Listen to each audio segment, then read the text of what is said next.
2100년 지구의 평균 기온이 4도씩 상승하고 이에 따라 해수면이 급격하게 상승하게 되는데 이로 인해 해안에 위치한 여러 도시 국가들이 수몰될 위기에 처해지게 됩니다. 스칸디나비아 반도를 중심으로 한 여러 국가들, 동남아시아에 위치한 국가들도 예외가 될 수는 없습니다.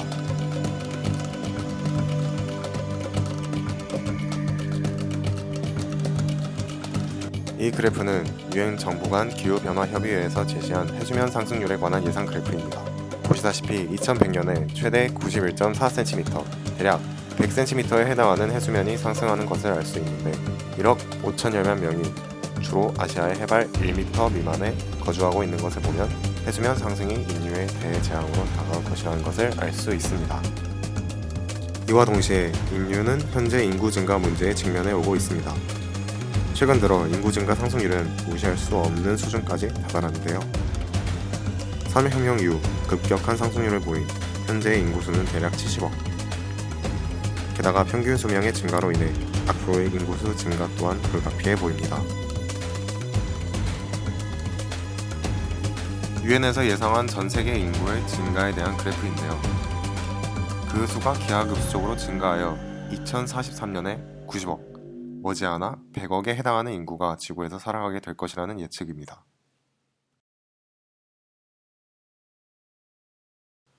인구의 급격한 증가와 해수면 상승에 직면한 인류. 늘어나는 인구와 좁아지는 땅은 결국 먼 훗날 필연적으로 부재부족 문제를 야기하게 되는데요. 과연 이 해결책은 무엇일까요? 현재 유력한 대안으로 떠오르는 후보들을 찾아보았습니다. 제일 먼저 알게 된 방안은 해저도시. 말 그대로 해저에 도시를 짓는 것이지만 수완 문제와 비용적 차원에서 불가능하다는 평이 지배적입니다. 비슷한 개념으로는 흔히 영화에서 자주 소재로 이용되는 우주도시가 있는데요. 다른 행성을 개척한다는 점에서 미래지향적이지만 이 또한 비용적 차원의 문제와 기술적으로 많은 시간이 요구되기에 현실성이 떨어진다는 평이 지배적입니다. 그렇다면 현실적인 방안으로 어떤 게 있을까? 바로 초고층 빌딩의 건설이었습니다.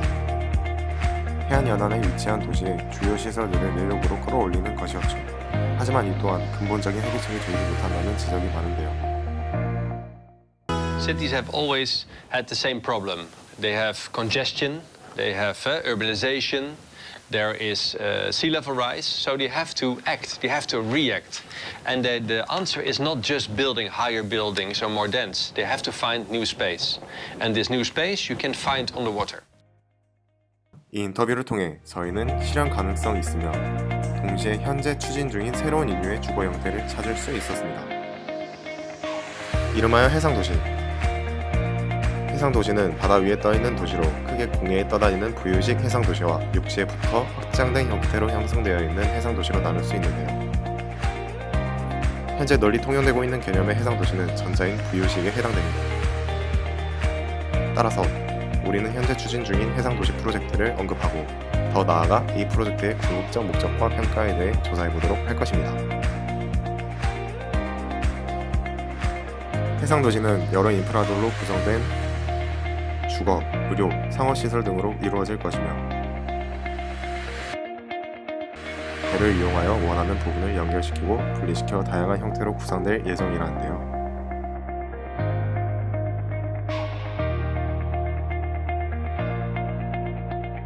과연 해상도시의 건설이 현실적으로 이루어질 수 있는지, 이렇게 만들어진 해상도시가 과연 해결책이 될 수 있을지에 대해 알아보도록 하겠습니다.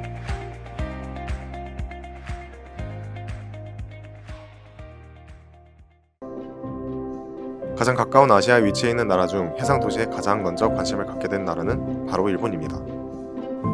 아시아 중 미래의 국가적 차원의 침수를 걱정하고 있으면서 동시에 그를 해결할 만큼의 자본을 투자할 수 있는 국가죠. 추진하고 있는 프로젝트는 그린 플로트 프로젝트. 다음과 같은 디자인으로 바다에 떠다니는 부유식 해상도시를 개발하는 게 일본의 궁극적인 목표인데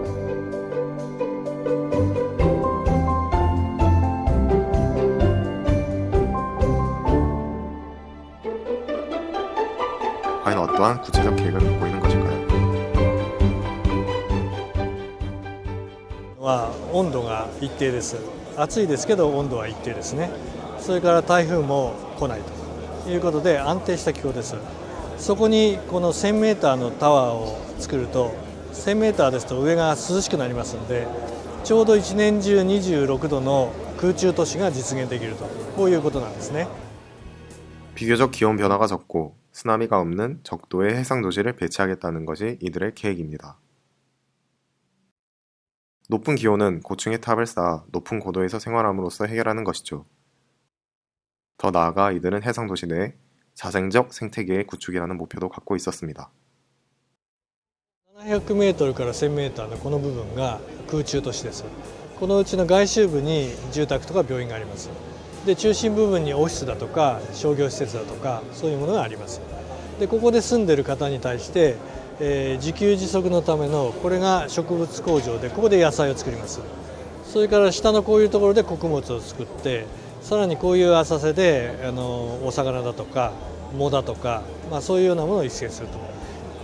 ここで出る CO2 や排水がここの植物工場に来ると栄養になるわけですね。 CO2 も排水も生ゴミもでさらに浄化してここの畑で栄養になって、でここの浅瀬のところの海洋牧場でさらに栄養になると。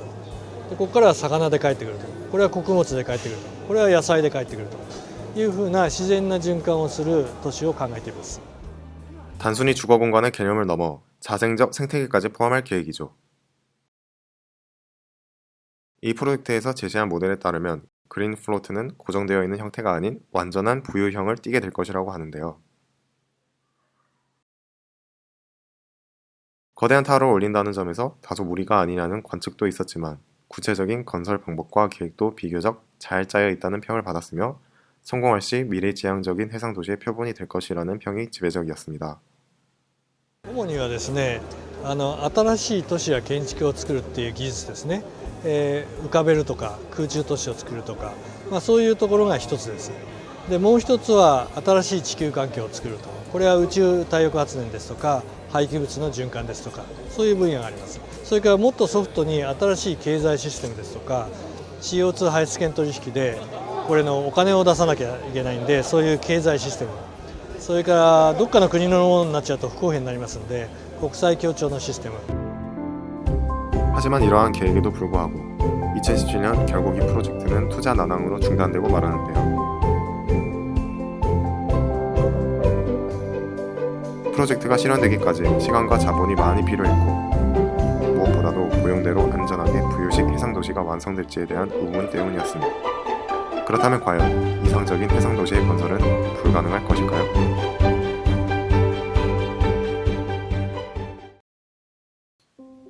그 답을 찾기 위해 우리는 좀 더 멀리 유럽의 네덜란드로 와봤습니다.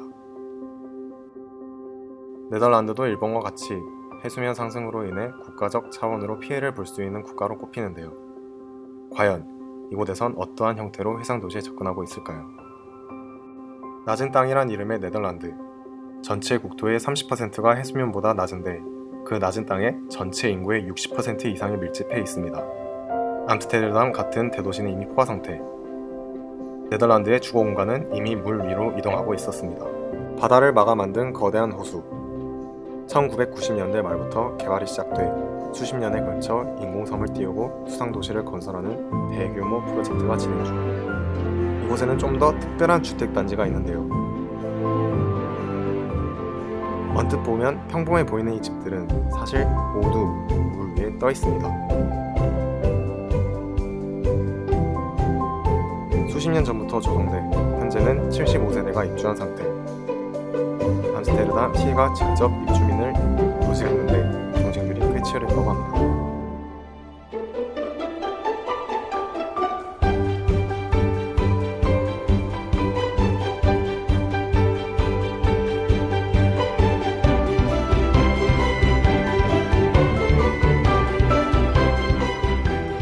I was living in the center before, every day when I went to work, I saw this big pamphlet and they were planning on giving out water lands where you can build your own floating house. So as soon as I saw this advert from the Amsterdam city that they were planning to have this area here, I said to my wife, well, let's do this.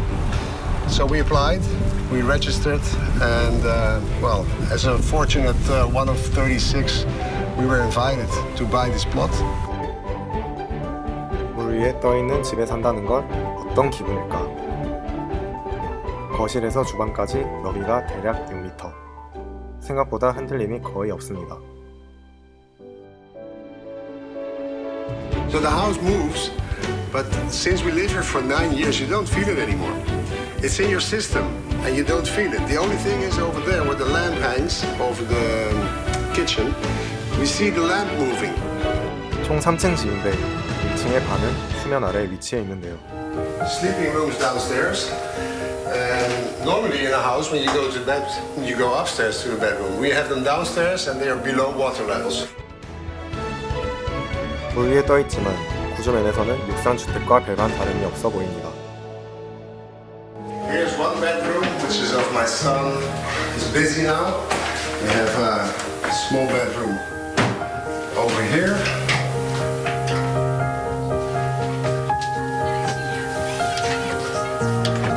Another bedroom over here.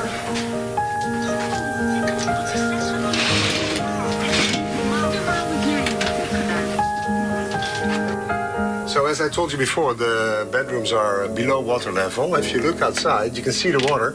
The water level is about here, so we sleep below the water level. 침실 창밖이 바로 물이라 불안해 보이지만 이 집은 수위 변화에 따라 자동적으로 오르내리도록 설계되었고 오히려 홍수에 안전하고 좋은 점도 많다고 합니다.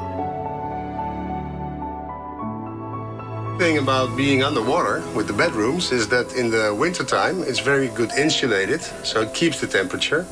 And in the summertime the water cools, of course. So we have the fan, but we hardly ever use it. So if you look down here, actually the whole house is plug and play.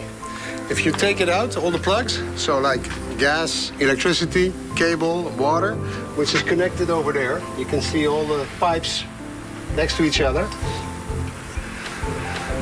If you take it off and you move the house, and you put it somewhere else and you connect it again, it works again.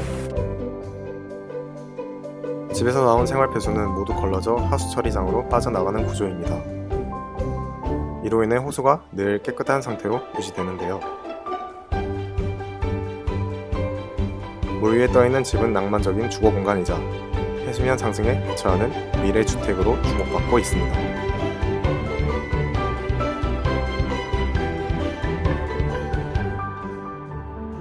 Very nice. Until now, we're 10 years here. I've never had any doubts about my decision. It's very nice living here.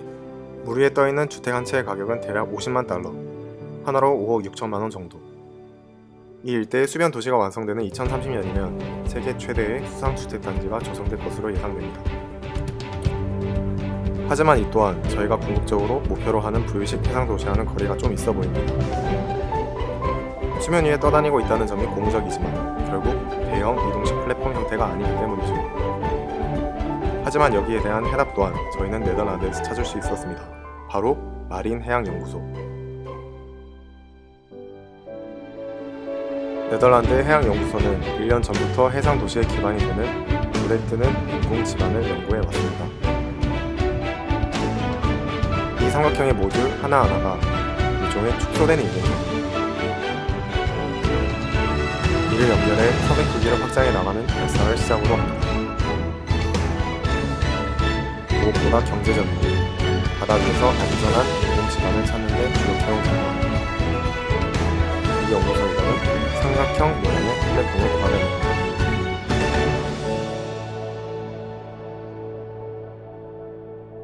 Triangles, then what will happen is it can actually accommodate those flexual shapes from different directions. If you take squares, for example, it will work in one direction, but in the diagonal direction it will not work smoothly. 삼각형은 사방에서 파도가 치더라도 비교적 안정적이고 다양한 형태로 조립이 가능합니다. 섬과 섬은 손상을 막기 위해 사이를 띄우고 이음새로 연결하는데요. 그렇다면 왜 하나의 거대한 섬을 만들지 않고 작은 섬을 연결한 방식을 선택한 것일까요?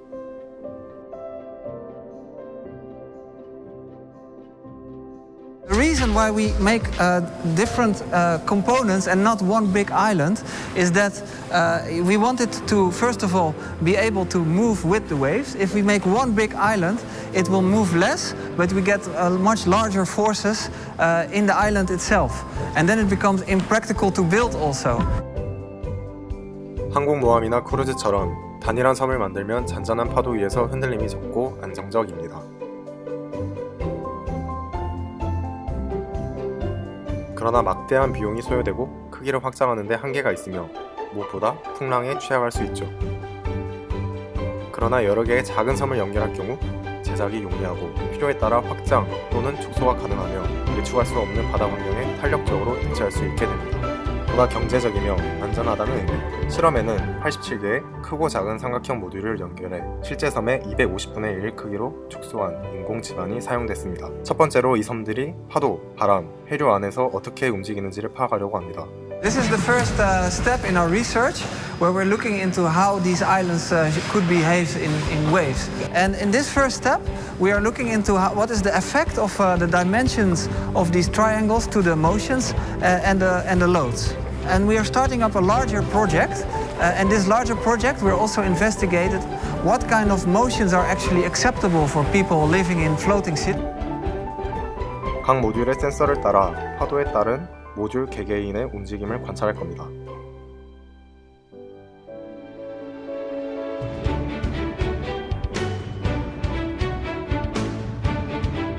모듈 위에 무게추를 올려 실제로 섬 위에 건설된 집이나 산업 구조물의 무게를 대신했으며 섬에 가해질 파도 역시 250분의 1의 크기로 설정된다고 하는데요. Everything in this case is 250 times smaller than in reality. So also the waves are smaller than in reality.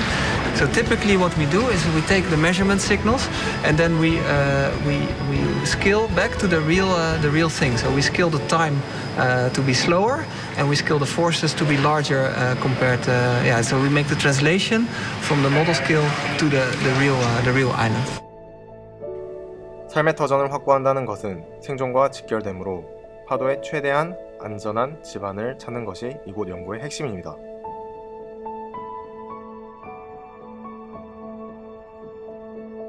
서서히 파도가 일기 시작하고 모듈도 파도의 반응에 일렁입니다.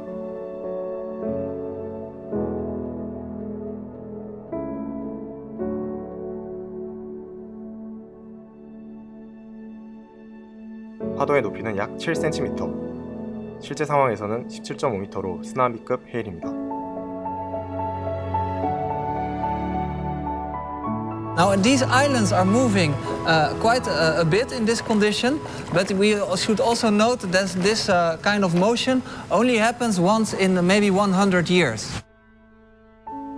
그런데 모듈의 위치와 크기에 따라 움직임이 다르게 나타납니다. Middle of the island we see a larger triangle which is moving a lot less. So if you go away from the weather side, as we call it, you see less and less motions in the island. 파도를 받는 쪽의 모듈이 파도의 충격을 흡수합니다. 뒤로 갈수록 섬의 움직임이 훨씬 더 안정적이라는 것을 육안으로도 확인할 수 있는데 연구진은 1년에 걸친 반복되는 실험을 통해 충격을 흡수할 수 있는 작은 섬들을 여러 겹으로 배치하면 중심부의 가장 큰 섬이 사람이 살기에 적합할 것이라는 결론을 얻었습니다. So as you can see, when these islands are very big, they are very stable. You can actually put very high buildings like me on a large triangle like this.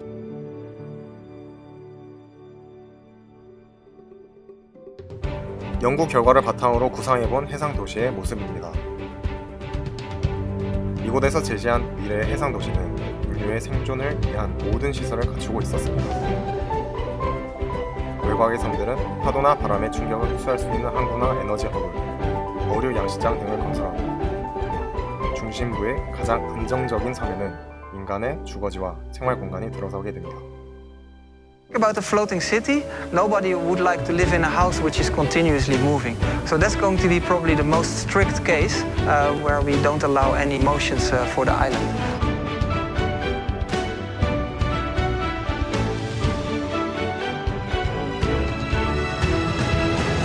The end goal of all this research is that in 20 to 30 years from now, we will see floating islands first in inland waters and then at actual oceans. So we will start living at sea as mankind.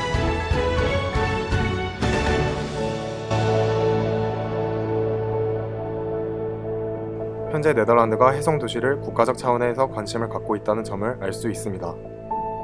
해수면보다 아래의 주요 도시들이 위치하는 국가적 특성 때문에 해수면 상승에 가장 민감하기 때문일 텐데요. 그렇다면 해상 도시는 과연 이러한 국가적 차원의 문제를 해결하기 위한 관심만으로 발전해온 것일까요? 사실 앞서 말한 이 도시 형태를 지닌 해상 도시의 개발은 최근 들어서 많은 주목을 받고 투자가 유치되어 연구에 박차를 가하게 되었습니다. 규모에 걸맞게 초기 유치를 위해 필요한 자본은 어마어마했는데요.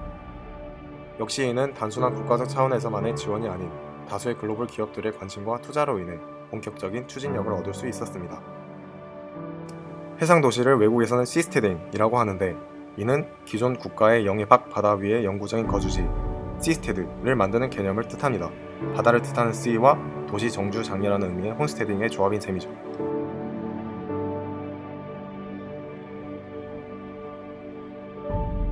현재 우리가 궁극적으로 목표로 하고 있는 부유식 해상도시 시스테딩을 가장 명확하고 구체적인 계획을 갖고 추진 중인 회사는 바로 시스테딩의 연구소 이사 랜디 헨켄 회장인 조 코커를 중심으로 세워진 블루 프론티어스입니다. 블루 프론티어는 2017년에 프랑스령 폴리네시아와의 양해각서를 체결하여 타히티 섬 근처 해상에서 지속 가능한 시스테드 개발 및 배치와 관련하여 환경적, 경제적, 법적 연구를 완료했습니다. 이는 특별 규제 체제 대상으로 현재 상당 수준의 자치권이 부여되어 있는데요. 이 블루 프론티어 시범 사업을 초석으로 궁극적으로 미래형 이동식 해상도시인 시스티딩을 완성시킬 계획인 것이죠.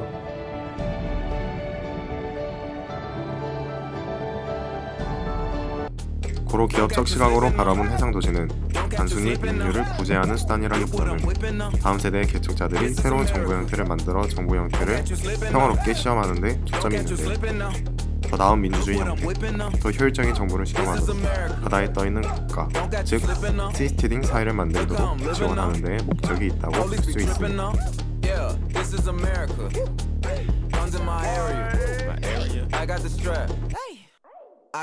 이들 말에 따르면 지구촌의 현 정부 형태는 독점적이며 부패하고 비효율적이어서 산업시대 이후에 새로운 형태의 국가 운영 시스템을 개발해야 한다고 하는데 해상도시가 그 해결책이 될 수 있을 것이라고 판단한 것이죠.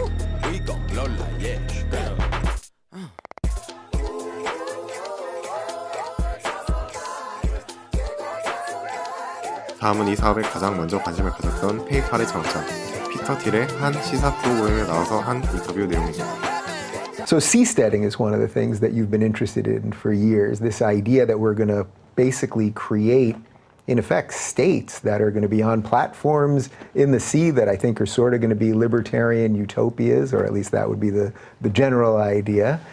Seems like it had a lot of momentum behind it for a while, then kind of went away. I think there's some renewed interest in it now. What got you interested in this, and where is it at now? It was Milton Friedman. I sort of knew Milton Friedman a little bit, and his grandson, Patry Friedman, I sort of got in touch with, and he was he sort of spearheaded this seasteading idea probably about a decade ago now. And it was sort of a creative, different, interesting idea. You know, I gave it a small amount of funding. It wasn't one of the things I did that much with, but it somehow hit an incredible nerve. And so, and I think it hit such a nerve because, you know, this idea of starting a new country or doing something new, it reminds people that if we had to design a country from scratch, we designed the state of California from scratch, it would be so different. And you know, there's sort of all these sort of super corrupt governance institutions we'd clean out, and we'd, you know, and so it's, you know, I'm not sure I'd call it utopian, but it's a thought experiment that gets that energizes people and gets them to think about things. I spoke at this free market university in Guatemala years ago, and they told me that they had free speech on everything, but the one thing that you weren't allowed to speak about were things like seasteading or starting new countries. And the reason you weren't allowed to speak about them was that if you started, people wouldn't want to talk about anything else. Right. And it's because it's always such a powerful hook. 현재 주요 기사를 통해 접해지고 있는 대중적인 모습의 해상 도시는 해수면 상승에 따른 인류의 구제 수단으로 비춰지고 있지만 앞선 인터뷰로 알 수 있듯이 기업적 차원에서는 독립된 정부의 형성을 초점으로 잡고 있습니다. 독립된 정부를 확립함으로써 투자한 기업들을 중심으로 여러 유기적인 이득을 취하는 것이 이들의 궁극적인 목적인 것인데 이에 따라 생길 수 있는 문제에 대해서도 피터는 과감 없이 대답해 줍니다.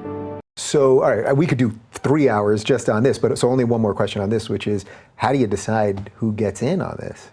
How do you decide who can live there, who can be part of this? I mean, is this purely a financial move? If you've got enough money, you're good to go, or are you trying to build a society and picking all sorts of other people and all of those things? Well, you get to make all these decisions. You get to make these decisions. You get to make these decisions, and that's.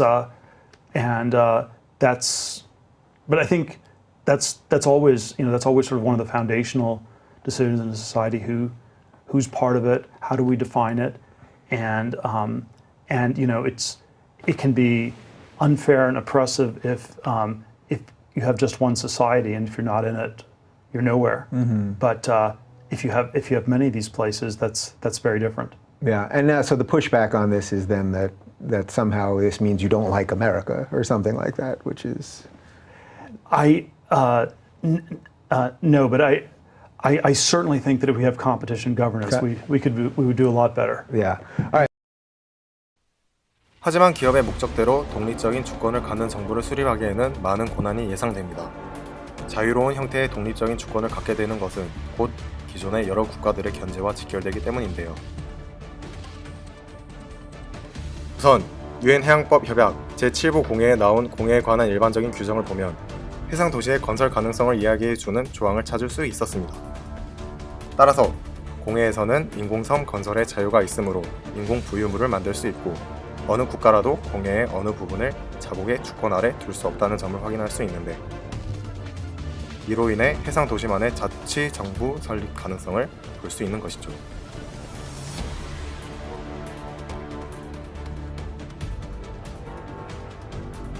그러면 해상 도시가 과연 주권을 가진 하나의 국가로서 설립이 가능한지에 대해 알아보았습니다. 그 결과 우리는 유엔 헌장 제2조의 3, 6조에 걸친 자치 정부 설립의 조건에 대해 찾을 수 있었는데요.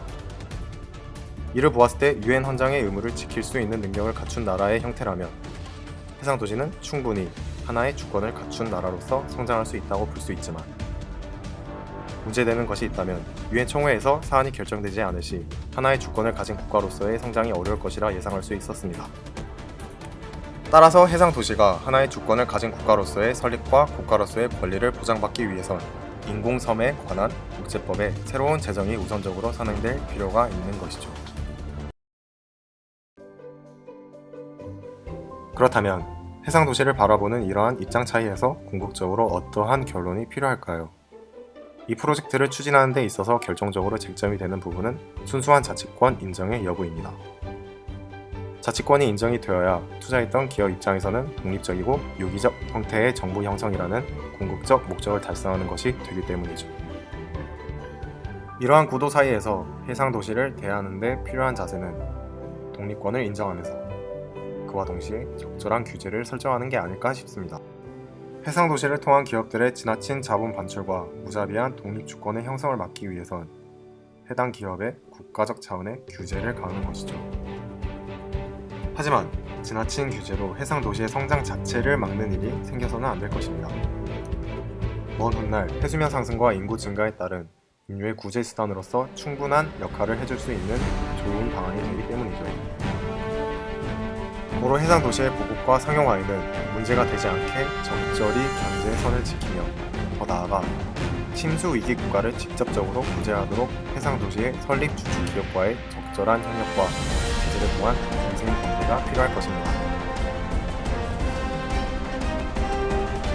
지금껏 우리는 해상도시의 건설 목적과 현황에 대해 알아봤습니다. 해를 거듭할수록 수면 위로 떠오르고 있는 이 해상도시는 인류가 새로운 차원의 주거 공간을 찾는 등 항상 꿈이 아니라는 것을 보여주는데요.